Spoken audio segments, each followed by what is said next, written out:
Merci beaucoup, ravi d'être avec vous aujourd'hui. Vous dire que ma mère m'a toujours dit qu'il fallait que je sache qui était dans la salle avant de leur parler. Je me suis renseigné, donc on m'a dit que vous êtes tous des personnes vivant avec une santé mentale et une santé physique. Il semblerait, c'est bizarre, mais c'est comme ça. Dans le sud de la France, vous avez tous une santé physique et une santé mentale. Et en plus, vous allez tous, à un moment donné dans votre vie, être dans un fauteuil roulant, et vous allez tous, à un moment dans votre vie, être des personnes dites handicapées en France. Donc, je m'adresse à ces personnes-là. D'accord? Je m'adresse à des gens qui ont un corps et des gens qui ont un esprit, même lui, des gens qui ont un corps et qui ont un esprit, et les gens qui ont un avenir et les gens qui ont un passé en tant que personnes dites handicapées, des personnes qui ont besoin d'un coup de main d'autrui. C'est à ces gens-là que je m'adresse. La deuxième chose, c'était bizarre, son histoire de penser le changement et changer le pansement. C'est ce type-là qui l'a dit. Tout ce que je veux insister dessus, c'est que quelqu'un qui est vivant expérimente des choses. Apprendre, ce n'est pas s'asseoir au fond de la classe. Apprendre, c'est essayer des choses. Tu essaies des choses, tu expérimentes des choses, tu prends des petits risques. Et toutes nos études en matière de psychologie et de psychiatrie montrent que les personnes, les enfants qui prennent des risques sont justement les enfants qui pètent la forme. C'est justement les enfants pour qui la vie va bien. D'accord? Donc, je souhaite, s'il vous plaît, je m'adresse par exemple à la CREI Île-de-France. Île-de-France, c'est une petite île jusqu'au nord de la Corse. Surtout que vos institutions, masse, femmes, foyers, etc., prenez des risques, c'est un ordre. Essayez des choses. Les institutions qui n'expérimentent pas, est-ce que l'ARS est là? Les institutions qui n'expérimentent pas, il faut les fermer tout de suite. Essayez des choses, expérimentez des choses. Et surtout, faites des erreurs, s'il vous plaît. C'est comme ça qu'on apprend. Faites des erreurs, plein d'erreurs. Vous avez compris? Merci. Moi, je viens dans le domaine de la psychiatrie, donc la santé mentale. Donc, j'utilise beaucoup des images qui viennent de la santé mentale. Je suis désolé. Dans 10 ans, ça commencerait la santé physique. Donc, le premier, c'est cette notion de rétablissement, l'idée qu'on peut aller mieux. Le deuxième, c'est la notion de empowerment. Et le troisième, c'est la notion que vous connaissez par cœur d'inclusion sociale. Mais j'essaie d'être un tout petit peu plus agressif sur cette troisième notion. J'avais 18 ans. J'ai demandé au psychiatre ce qui n'allait pas avec moi. Il me dit, vous avez une maladie appelée schizophrénie chronique. C'est une maladie qui est comme le diabète. Si vous prenez des médicaments pour le reste de votre vie, évitez le stress, peut-être que vous pourrez la surmonter. Et comme il parlait, je sentais ces mots réduire à néant mon espoir, déjà fragile, mes rêves et les aspirations de ma vie. Encore quelques 22 ans plus tard, j'entends toujours l'écho de ces mots comme un souvenir taraudant qui demeure en moi. Maintenant, je comprends pourquoi cette expérience m'a fait tant de mal. En résumé, le psychiatre me disait que ma vie, simplement parce que j'avais l'étiquette de schizophrène, était comme un livre fermé. Il me disait que mon futur avait déjà été écrit. Mes objectifs et les aspirations qui me faisaient rêver étaient simplement des fantasmes dans le cadre de son pronostic de catastrophe. Ici, Patricia Deegan, c'est une des grandes figures internationales sur la notion de, lorsqu'on a un trouble de santé mentale, on peut aller mieux. OK? Revendication forte des années 80, 70, d'accord? Mais quoi qu'il en soit, un mouvement des usagers qui se mettent ensemble et qui disent « notre système, ça ne va pas du tout ». Au fait, lorsqu'on a un diagnostic psychiatrique grave, on finit dans des institutions qui sont fermes. Très clairement, nous n'étions pas en France, là. On est dans un pays très primitif. Ça s'appelle les États-Unis. C'est juste au sud du Canada. Maintenant, ce pays bizarre n'a pas de système de santé accessible pour tout le monde. La grande majorité des personnes avec un trouble psychique grave ne sont pas dans des masses, des femmes, des foyers, des hôpitaux psychiatriques, d'asile, etc. Ils sont dans des ailes des prisons. C'est comme ça qu'on parque les gens difficiles dans ce pays-là, dit civilisé. Donc, ils sont en train de se batailler vraiment pour quelque chose de costaud dans ce pays-là. ce mouvement, ils disent, nous sommes les anciens patients. On ne veut plus être patient de ce système. On est des survivants de la psychiatrie, ex-users of psychiatry, survivors of psychiatry. Et même l'association européenne d'associations de personnes, qui regroupe les associations de personnes vivant avec un trouble psychique, ça s'appelle INASP, les ex-usagers de la psychiatrie. Surtout, ils publient des comptes rendus de leur rétablissement de maladies mentales graves. Ils introduisent cette idée qu'on peut aller mieux et ils prennent la notion de recovery. Recovery, ça vient d'où, recovery? Ils ont piqué ça où? Je croyais que vous m'avez dit que c'était des gens qui avaient une éducation. C'est qui ces gens-là? Comment? Alcoolique anonyme. D'accord? Alcoolique anonyme, c'était né où? Oh la vache! C'est né dans un truc qui s'appelle l'Église. Donc, il y a des gens qui vont à l'Église ici. Vous avez déjà vu dimanche, ça boit du vin rouge? Ah bah, il ne faut pas rigoler, c'est grave. Au début du siècle dernier, tout d'un coup, avec l'arrivée des bateaux qui allaient beaucoup plus rapidement à travers l'Atlantique, en plus l'invention des trains, etc. Donc les trains arrivaient beaucoup plus avec le whisky de l'Écosse, avec le rhum de la Guadeloupe. Il y a des Guadeloupéens là, on m'a dit. Quelque part dans la salle. C'est ces gens-là qui ont amené tout ce rhum en Angleterre. Et donc, gros problème d'alcoolisme au début du siècle dernier. Et surtout, dans l'Église même, beaucoup de prêtres alcooliques. Ça rigole là-bas. Mais c'est grave. Et au fait, donc, la stratégie qu'ils ont mis en place, ces prêtres en question, c'est qu'ils sont tous mis autour de la table, tous ces gens qui partageaient le même problème. Donc, ils ont pris un modèle chrétien de la table, c'est comment ça s'appelle? La scène, d'accord? Ils sont mis autour de la table. Combien de prêtres autour de la table? 12. Il n'y avait pas le traître. Ils partageaient tous le même problème. Bref, tous les prêtres alcooliques se mettaient autour de la table et ils disaient « Merde, comment est-ce qu'on va s'en sortir ?» Donc, bref, le mouvement est né comme ça, alcoolique anonyme. Ils introduisent la notion de recovery pour dire « Non, ce n'est pas comme la guérison, parce qu'il y a toujours le risque tout au long de la vie. On sort, on va faire la fête, elle me propose quelque chose à boire, elle ne me regarde même pas. Je taquine. Elle me propose quelque chose à boire, elle est sympathique, j'accepte. » D'accord? Donc, toutes ces stratégies en disant que non, cette notion de recovery, cette notion de, traduite par les Canadiens, rétablissement, qui n'est pas la même chose que guérison. Bref, on n'est pas la même personne après avoir vécu un trouble psychiatrique grave. Ce que disait Patricia Deegan, par exemple, au départ, ça me bouffait 95% de ma journée. Maintenant, ça ne bouffe que 2% de ma journée. Le reste, je vis. Donc, il revendique le droit de rêver, le droit de l'espoir. Rêver, en anglais, c'est quoi? Ok, donc ça vous fait penser tout de suite à qui? Martin Luther King. I have a dream. Ok?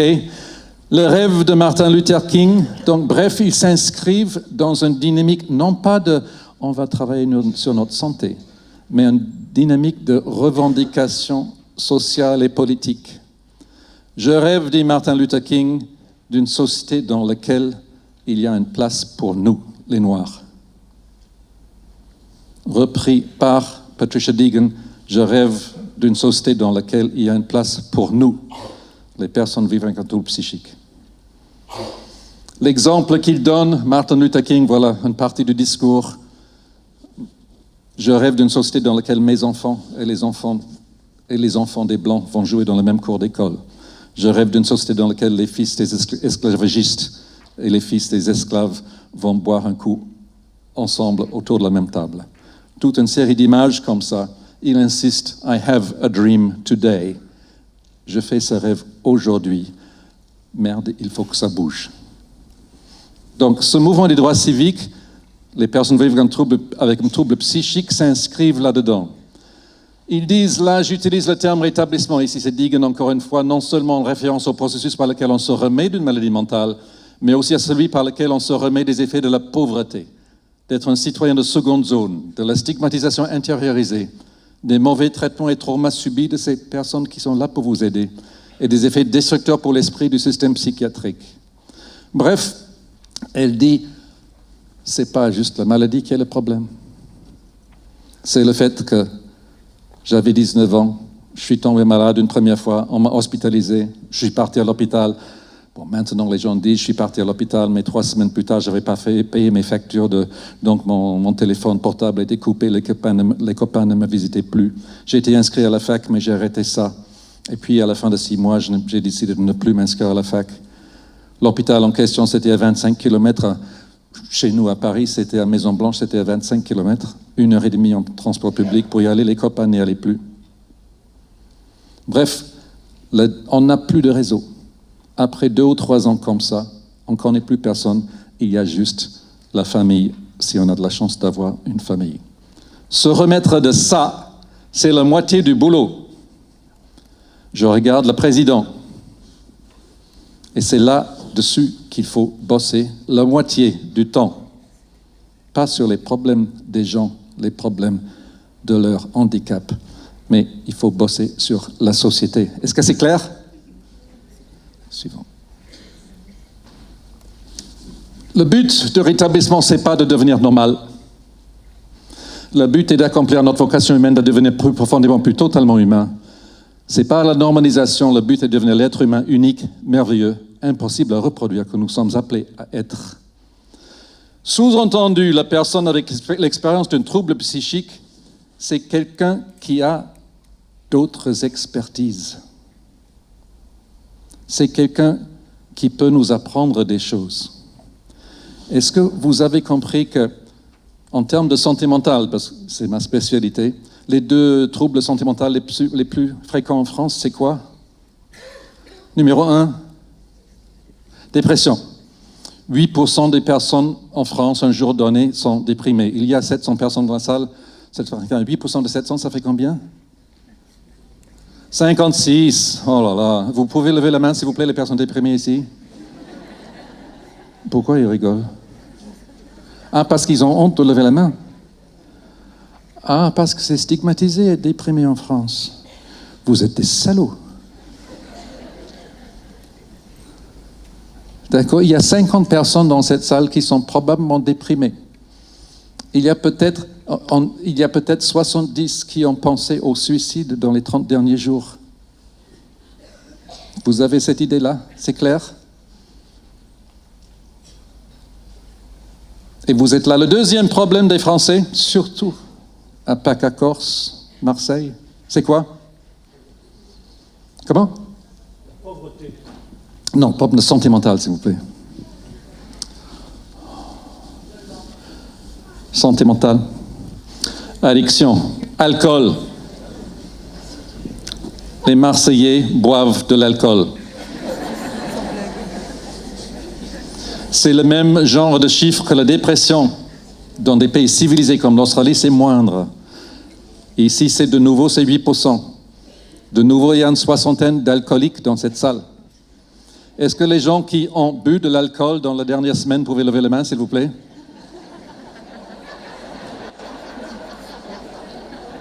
Dans les dernières 24 heures, Ah, c'est beaucoup moins stigmatisé que la dépression, hein? Donc, les gens qui ont un problème avec l'alcool, un jour donné, c'est 8% de la population pareil. Un problème d'alcool, je ne vous regarde pas pour rien. C'est lequel? C'est qui? C'est qui les gens qui ont un problème d'alcool? C'est-à-dire qu'ils ne peuvent pas s'empêcher de prendre ce petit coup en plus. OK?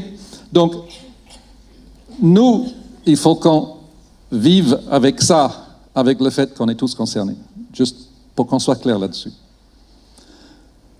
Le rétablissement, et pourtant la France avait été pionnier dans le domaine. Clic. Ça, lorsqu'on a fait les formations il y a 10 ans, européennes, sur le rétablissement, c'était les Polonais, le rétablissement et l'empowerment, c'était les Polonais qui ont fait les formations.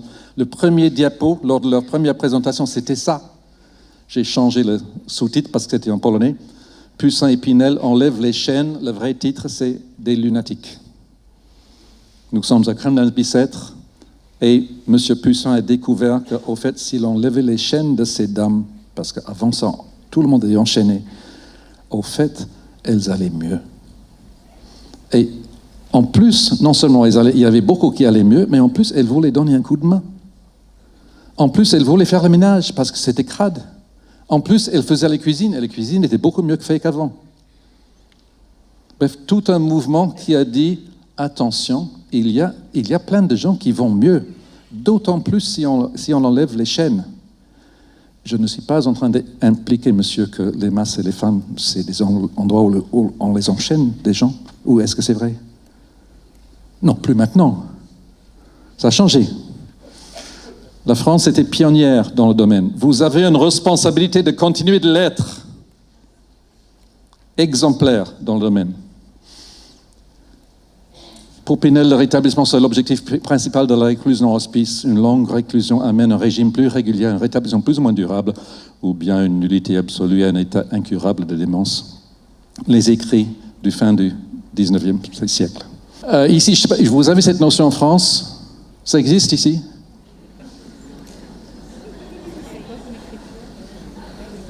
Ça vient du grec à démocratia, donc démos, c'est quoi? Le peuple, oui. Et kratos, c'est quoi? Pouvoir. Yes, pouvoir. D'accord? Et l'origine de cette notion de empowerment, c'est pile le pouvoir dans le sens démocratie. Ok? C'est pouvoir. C'est pour ça que... Et c'était inventé, M. Rapaport. Par empowerment, j'entends que notre but devrait être d'accroître les possibilités pour les gens de contrôler leur propre vie. Les images de Obama qui soulignent le fait que ce n'est pas « yes, I can », mais « yes, we can », que c'est une notion aussi collective et non pas seulement individuelle. Une notion qui se stabilise peu à peu. En France, juste continuez à taper, vous allez vous amuser. Les traductions. Juste, moi, je viens d'un pays où on parle une langue qui s'appelle, je suis australien, on parle une langue qui s'appelle English, et il y a peut-être 40% des mots dans notre langue qui sont d'origine française. Avenue, restaurant, tout ça, c'est du français, vous nous avez envahis à une certaine époque, 1066 en Angleterre, etc., etc. Mais quoi qu'il en soit, donc, s'il vous plaît, utilisez le mot empowerment. Empouvoirment, inventez ce que vous voulez, mais il faut qu'il y ait la notion de pouvoir dedans. On continue. Aux origines, un terme générique pour décrire comment les groupes marginalisés surmontent l'exclusion sociale. Par la suite, comment l'individu prend le contrôle sur sa vie, apprend à faire ses choix et participe aux décisions le concernant. On continue. Je ne vais pas entrer trop dans les détails, mais juste pour dire ô combien c'était repris par les Nations Unies. Donc la célèbre phrase, les personnes doivent participer pleinement aux décisions et aux processus qui décident du cours de leur vie. Et Ottawa et Bangkok sur la promotion de la santé. Okay? Donc une vision alternative du patient qui devient dans la nouvelle démocratie sanitaire un citoyen, acteur de sa santé. Ok, donc c'est bon. Tout ce message, pour vous, les professionnels des masses et les femmes, etc., c'est surtout reconnaître l'usager, reconnaître les gens dont vous occupez comme des acteurs de leur vie et de leur santé, et non pas comme des problèmes, et non pas comme des problèmes à résoudre. Constamment essayer de les imaginer comme acteurs de la santé. Donc, lorsqu'on parle dans le domaine de la santé, ici, acteur de sa santé, de ses projets de santé personnels, c'est mon corps, ma tête, mes forces, mes handicaps. Mon projet de santé interpersonnel, mon projet professionnel, mon objectif, mes compétences, mon projet de santé citoyen. Donc, évidemment, ça dépend de la population dont vous vous occupez, mais on fonce dans cette direction-là. Moi, avec les professionnels de santé, je vous dis non. Pensez aux compétences de la personne. Pensez à ce qu'ils savent faire. Construire sur les forces de la personne. Ne passez pas votre temps à penser la personne comme un problème. Sinon, c'est vous qui devenez tordu.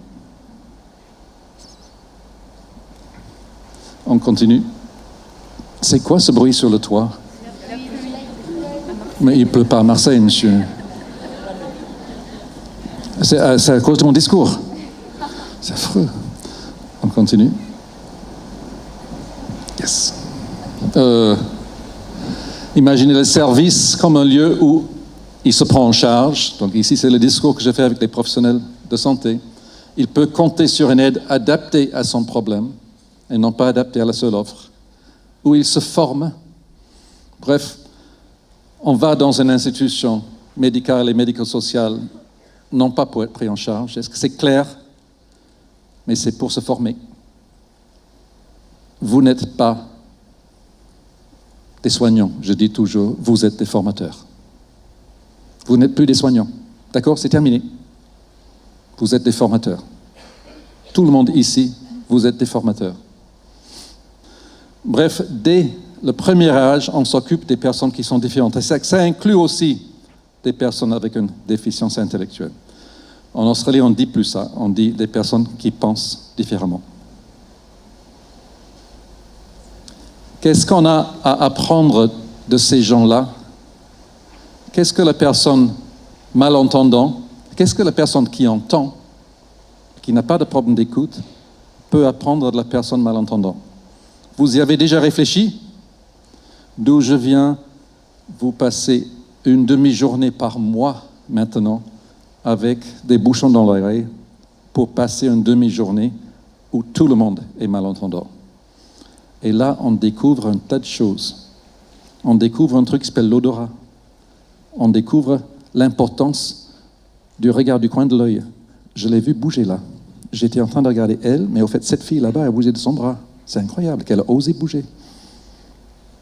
Mais bref, tout d'un coup, tous les autres sens prennent une importance et on apprend 1000 choses. Vous avez tous fait ça à l'école ici, n'est-ce pas? Vous avez tous passé une journée avec une bande autour des yeux, une journée entière, 8 heures de suite, à l'école. Mais qu'est-ce que vous foutez à l'école alors?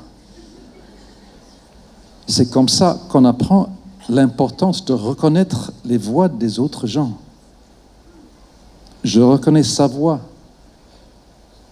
L'importance de reconnaître le ton de la voix, etc., etc., etc. Mais qu'est-ce que vous foutez à l'école? Bref, foncez dans cette... Quoi qu'il en soit, les gens qui sont différents, ils ont d'autres compétences. Ils ont développé d'autres expertises. Ça, ce sont des sources de richesse incroyables. Il n'y a rien de tel, si vous bossez avec quelqu'un qui souffre de tensions physiques importantes, que de les amener bosser avec une personne dite handicapée mentale, qui est là pour apprendre à quelqu'un comment se relâcher. Comment se relâcher? Comment ça se fait? On se sent comment?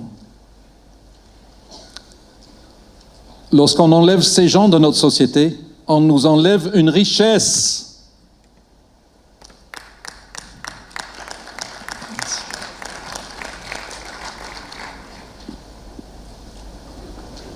Je sais déjà dit. Peut-être, imaginez le professionnel, non pas comme un gestionnaire des urgences, un règleur de problèmes sauveur, mais comme un enseignant, un formateur, un accompagnateur, un défenseur, un expert avec une boîte à outils à la disposition de l'usager dans le cadre de son projet de vie, à la disposition de la ville pour l'aider à intégrer l'usager. Un expert qui passe la moitié de son temps avec le milieu de la personne. Là, elle m'a dit qu'il ne fallait pas que je dise des choses comme ça. Mais pour moi, dans vos institutions, 51% de votre temps, vous le passez, s'il vous plaît, en milieu ordinaire. Est-ce que c'est clair? Vous le passez avec la famille des gens dont vous vous occupez. Vous le passez dans la ville, avec les gens dont vous vous occupez. Même si ces personnes sont difficiles, même s'ils sont en train de voir les esprits tourner autour d'eux, Il s'agit de sources potentielles de richesse pour toute la société, en premier lieu. Mais deuxièmement, quoi qu'il en soit, la moitié du problème des personnes vivant avec un handicap en France, c'est le milieu dont ils viennent. Il faut changer ce milieu et c'est vous qui êtes payés pour faire ça. Est-ce que c'est clair? C'est à vous de faire la révolution. C'est à vous de changer la ville. La prochaine fois que je viens à Marseille, je veux voir autre chose, s'il vous plaît. Et je parle de la ville de Marseille. Je continue. Construire sur ses forces, je l'ai déjà évoqué. On continue. L'inclusion sociale. Donc l'inclusion sociale, c'est une notion que vous connaissez parfaitement. Elle a insisté pour que je le présente, pour vous rappeler les règles de base. Vivre avec une maladie chronique ou un handicap, il ne suffit pas de donner les moyens à la personne malade ou handicapée pour qu'elle s'adapte, s'intègre. La réhabilitation ne suffit pas. Il faut aussi changer le monde. C'est votre boulot. Les personnes paraplégiques, vous êtes...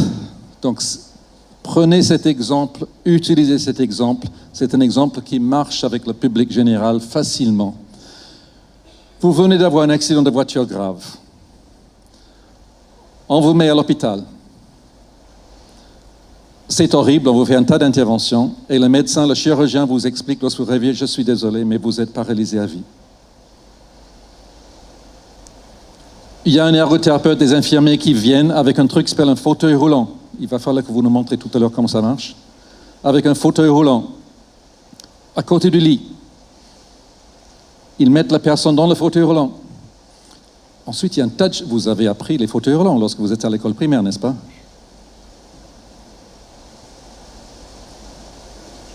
C'est pas vrai. Ah non, c'est chez nous, puisque les enfants avec les fauteuils roulants sont dans les classes avec les autres enfants, tout le monde est obligé d'apprendre comment utiliser le fauteuil roulant. Comment aider quelqu'un à faire pipi dans un fauteuil roulant. Comment ça marche. Tu n'apprends pas ça à l'école primaire? C'est pas vrai. Mais vous faites quoi à l'école primaire alors? Vachement. Non, mais tout le monde dans cette pièce va être dans un fauteuil roulant à un moment donné dans leur vie. Hein? 95%. Donc, apprenez maintenant. Et aussi comment aider quelqu'un d'autre dans un fauteuil roulant. Mais quoi qu'il en soit, donc on apprend à la personne qui se met dans le fauteuil roulant, jambes, ils font le tour du lit, ils apprennent à tourner, etc. Ils arrivent à la porte de la chambre de l'hôpital ici à Marseille et la porte est trop étroite. Qu'est-ce que vous faites? Qu'est-ce que vous faites? La porte est trop étroite.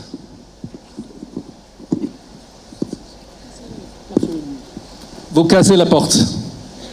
OK? Que ce soit très clair. C'est pas que vous pliez le fauteuil roulant, vous le mettez de l'autre côté et puis vous l'ouvrez, etc. Non, vous cassez la porte. Dans un pays comme le mien, où les bâtiments ont 50 ans, ça ne vaut rien, tu démolis l'immeuble, tu construis un autre immeuble. En France, lorsque tu fais ça au Louvre, les gens râlent. Bref, vous cassez la porte, vous arrivez dans le couloir. Le couloir, c'est général parce que vous pouvez aller à toute plainte à travers la pièce, à travers le couloir. En plus, expérimenter marche arrière, changer de vitesse dans les fauteuils roulants plus chics. Vous arrivez dans l'ascenseur. Devant l'ascenseur, c'est trop étroit. Même problème. Qu'est-ce que vous faites? Ici, qu'est-ce qui se passe ici lorsque vous arrivez dans l'ascenseur? Les ascenseurs ici sont conçus assez largement pour pouvoir monter dedans.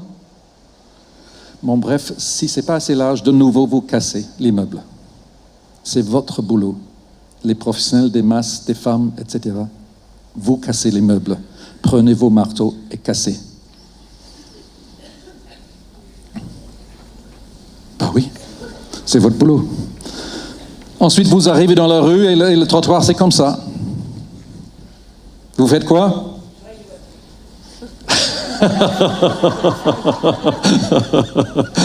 Non, vous faites une rampe, d'accord?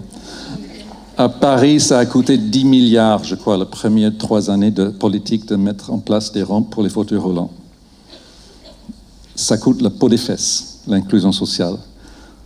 Mais il faut le faire, que ce soit clair. C'est ça l'inclusion sociale. Changer, pour le handicap psychique, changer la personne, la réhabilitation sociale, c'est seulement la moitié du boulot. Changer le monde, la société doit elle aussi se réhabiliter pour accepter la participation de la personne exclue ou en difficulté comme acteur social à plein titre au monde du travail, à la formation tout au long de la vie, à l'ensemble des services publics, à la vie de la cité comme employé, entrepreneur, étudiant, bénévole, enseignant, soignant, parent, voisin, conseiller, résident sportif, politique, mais même peut-être qu'en simple ouvrier. Juste l'inclusion sociale, le contraire de l'exclusion sociale. Le texte de la Commission européenne, Lisbonne, voté Lisbonne 2001, lorsque les individus sont en mesure de participer pleinement à la vie économique, sociale et civile, lorsqu'ils disposent d'un accès suffisant aux revenus et à d'autres ressources d'ordre personnel, familial, social et culturel pour pouvoir bénéficier d'un niveau et d'une qualité de vie considérés comme acceptables par la société à laquelle ils appartiennent, et lorsqu'ils jouissent pleinement de leurs droits fondamentaux. Texte écrit par qui? Non, c'est pas possible, je m'en vais là. Texte écrit par qui? La vache, non mais c'est incroyable. Par un Français. Je sais que c'est difficile à imaginer. Le papa de Martine Aubry. Comment il s'appelle? Jacques Delors. Ok, texte écrit par Jacques Delors, par un Français. Et voté par la Commission européenne, etc. Nous, dans la psychiatrie, ce qu'on constate, nous, c'est que les usagers de la psychiatrie sont exclus de fait des activités sociales, sportives, citoyennes, même lorsqu'en principe, ils sont intégrés.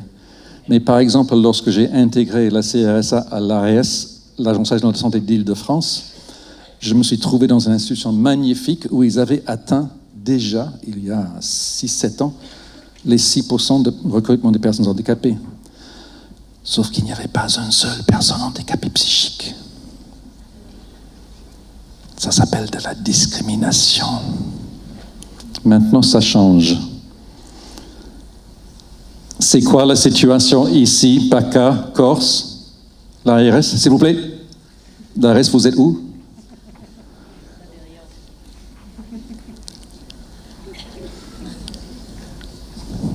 C'est quoi la politique de recrutement des personnes handicapées à l'ARS? Dans l'ARS même. Vous êtes au 6%?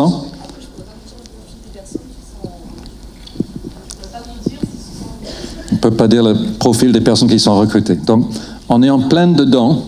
La discrimination marche. Souvent, on ne sait pas. Pour les handicaps les plus stigmatisés. Est-ce que ces institutions savent recruter des personnes avec une déficience intellectuelle? Est-ce qu'ils savent ce que ces personnes peuvent apporter? C'est quoi les compétences de la personne avec une déficience, ce que vous appelez une déficience intellectuelle? Des personnes qui pensent différemment. Comment est-ce que ça peut contribuer à l'Agence régionale de santé d'avoir ces personnes présentes? Accompagnées par ces personnes-là.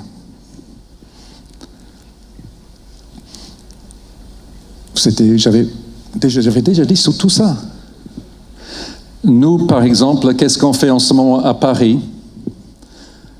On essaie de mettre en place, donc actuellement c'est beaucoup sur un truc, je ne sais pas si vous l'avez ici à Marseille, c'est un truc qui s'appelle Internet, ça existe ici? Donc on fait un centre d'empowerment, on est en train de mettre en place sur Internet, donc avec une équipe de personnes vivant avec des troubles psychiques de différentes sortes, addiction, troubles psychiques, un centre de ressources pour aider la personne à se créer un parcours de vie, non pas juste un parcours de soins, mais un parcours de vie. Mais aussi, surtout, et c'est notre plus grande difficulté, une boîte à outils pour aider l'environnement. Les proches, donc les familles, on bosse beaucoup avec l'UNAFAM, les professionnels d'insertion, les employeurs, à s'adapter à chaque projet de vie. Ça veut dire quoi? Recruter une personne qui a une maladie bipolaire, qu'est-ce qu'ils apportent? Ça veut dire quoi? Bon, maintenant, évidemment, tout ce qui est dans le domaine de l'informatique, ils ont compris l'importance de recruter des personnes avec le syndrome d'Asperger, alors qu'avant, on les enfermait. Mais il suffit de les accompagner et ça vaut une fortune en termes d'argent, de contribution. Elle veut que je parte, c'est ça, changer le monde, tous les différents domaines, institutions sanitaires et médico-sociales, c'est quoi? Proches, familles, aidants, collègues, employeurs, logement, autres acteurs qui partagent le monde avec des personnes vivant avec un trouble psychique, dans mon cas, élus, enseignants, justice, citoyens. Donc, non seulement, et là, l'objectif, c'est beaucoup focaliser sur la formation tout au long de la vie, mais la formation aussi pour les professionnels et les acteurs de tous ces domaines différents. Comment est-ce qu'on peut aider une communauté locale à former tout le monde sur l'inclusion sociale des personnes qui sont différentes? Comment est-ce qu'on peut leur montrer qu'au fait, cette inclusion sociale, c'est une source de richesse, c'est une source d'activité et de richesse géniale. Et de ne pas la faire, c'est de perdre quelque chose. Bref, on revient au premier propos. Ne pas penser le pansement, c'est ça?